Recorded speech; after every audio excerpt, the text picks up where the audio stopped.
I am so happy with how this looks for the Rangers. We have a pitcher, Jack Leiter, and he is a dude. And while I do think his hitting is worse than Derek Jeter, it's not that far off. You're not mentioning 2006. You can mention the other people, not 2006. Oh, just because I bought the best soap doesn't mean your room's going to be clean. It just leaves it to where I don't believe that the Canadians had a shot. I really don't like the Clippers just kind of sending it in when they're like... Hi, this is Kelly Forbes with the Dallas Stars, and you're listening to Outsiders Opinions with Kevin and Austin. What's up, y'all? Welcome to our NFL Opinions of the Week. We've talked about quarterbacks' contracts. Last week, we published a video talking about Brock Purdy and his new contract and just how shocked we were. I would say mostly because I would tell people, well, like the Dak contract, it's just going to get passed soon. That did not happen with Brock Purdy. And I know for sure Austin and I, individually or together, would have negotiated a better deal than this Dak Prescott contract. Austin. Well, for Dak, we wouldn't have, right? If we were Dak's agent, I don't know if we could have done any better. But yes, from a business side of if we're GMs, this if we're Jerry Jones. If we're Jerry Jones, we have much better. But yeah, this is a great contract for Dak because it was the perfect timing for them and it was mismanaged every way. Do you think that the agent had to implore the Cowboys very hard to get this contract? Or do you think that Jerry was eager to give it out? I think Jerry was trying to get a good deal, but the agent just didn't slow down. And to me, the big part was this contract was signed the day before the season started, and it was the year after Dak was in MVP voting. I think he was second. Yeah. Which just goes to leverage of, well, I was second MVP. I'm going to get this deal on the market if you let me go. Which that would have been an interesting way if the injury still happened, because then his market would have gone way down. However, if he stays healthy, puts up some good numbers, he probably gets something similar to this. My biggest gripe with this contract is you had to give it to him if you didn't want to move on from him as a quarterback. How far do you think this contract sets back the Cowboys this season and throughout the extent of it? I don't think it sets back the Cowboys because I don't know how much money they would have spent of it. But if you're just looking from a team perspective, why I would say we would do better, and I'm confident, is we don't let it get to this point. I think you start doing this 2 years ago, and you're like, hey, Dak, because he was also on the franchise tag.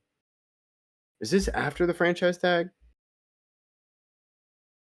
I'm trying to remember his contracts. I do not know. Yeah, so 2021. Okay, so he was just on the franchise tag 1 year, then he had a 4-year, $160 million.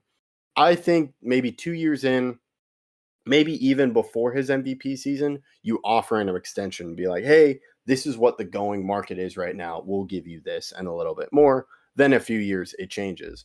But we were talking about it in the Brock Purdy video. Who passes him? And it's going to be a couple more years, I would say, for that guy to get this because he's pretty high on the quarterback list. So I think you're looking at $45 million per year instead of where it's at $50 million right now. Well, no, his average salary is 60, which is pretty incredible. So 45-50 would be the going rate. So that saves you $10 million. So to me, it did affect them though with waiting this long. Is if they had signed Dak and CD, they could have signed a running back like Derrick Henry. Their money was technically tied up because they just hadn't given it out yet. So I do think it impacted their decision to wait, impacted signing current free agents, and it lessens 10 million. I think they would have saved 10 million if they did it earlier. So you can kind of view where does that money go in that 10 million. But you seem to think that you don't know if that would have impacted the team that much if they would have had that 10 million. You don't know if they actually would have been able to. I don't think they would have spent it. Okay, then how bad really is the contract? You know what I'm It's saying? too bad for the Cowboys. Yeah, I think it's bad from a like if you're a GM and this is your actual job and you could get fired. I think it's pretty bad because he's Sure, not but the number one quarterback. of course. Well, I think it's pretty rare for the number one quarterback to be the most paid. I mean, I'll give a perfect example. I think it's pretty easy to say that Connor McDavid's the best player in hockey, but he's not the highest paid player in hockey because after he signed his contract, right, there's going to be those guys that are really close to him that are going to want a contract that's higher than his. So it's hard for the number one guy to stay at the top because there's only one number one. But I do agree that he's not even a top 5 quarterback in my instance, and he's still number one. So I do think that yeah, I think what really does hurt it for the Cowboys, I think they would have done something with that 10 mil. I'm a little more optimistic than you, but really what hurts is the fact that Brock Purdy just recently took less than that, and substantially so. So them having to pay $7 million more than Brock Purdy, he's going to be the highest paid quarterback for a while now, at least 2 or 3 years, as we discussed in our last Brock Purdy video.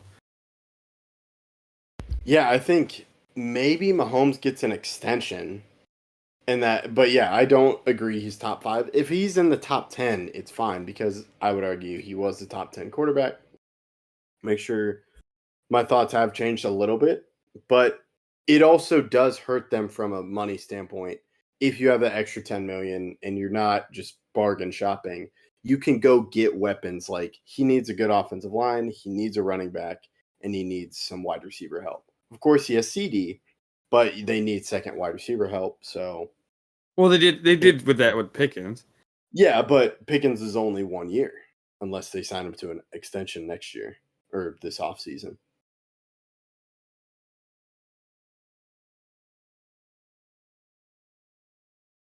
So I would say I really thought Purdy was going to one-up Dak. But yeah, since you mentioned that, I guess Mahomes, or if the new quarterback's coming up, my guess would be CJ Stroud.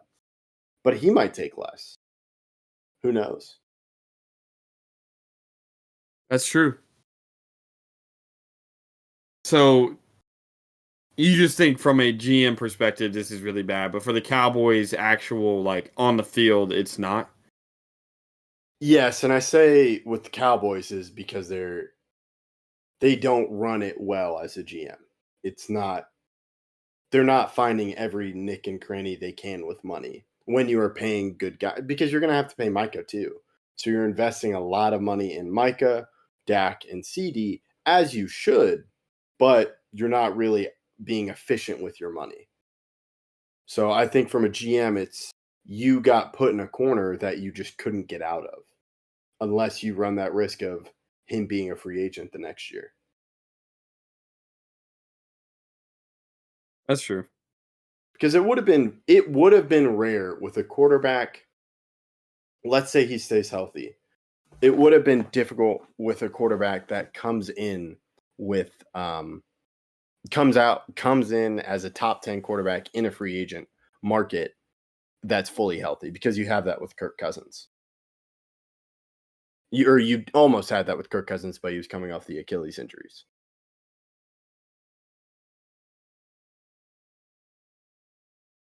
Because I don't think there's not a moment where that happened in the past few years of a quarterback hitting the market like that. Yeah, after getting substantially injured. Yeah, or if he's just healthy, not injured. Because you have but you were saying that there hasn't been one in the past couple of years like him, and I'm saying one where a QB was substantially injured when entering the market.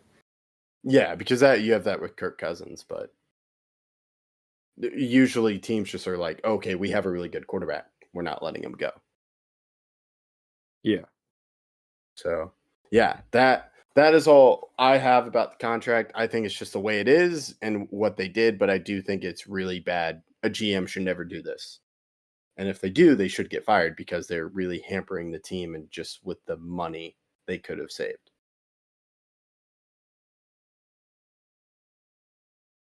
Yeah, it's a very interesting ordeal because the Cowboys are really the one team in the league that their GM does not have the pressure on them to make anything happen from upper management because the upper management is the GM. Yeah, and I just think they can do whatever they want. So that is all we have. Let us know your thoughts in the comments. Thank you for listening to Outsiders Opinions.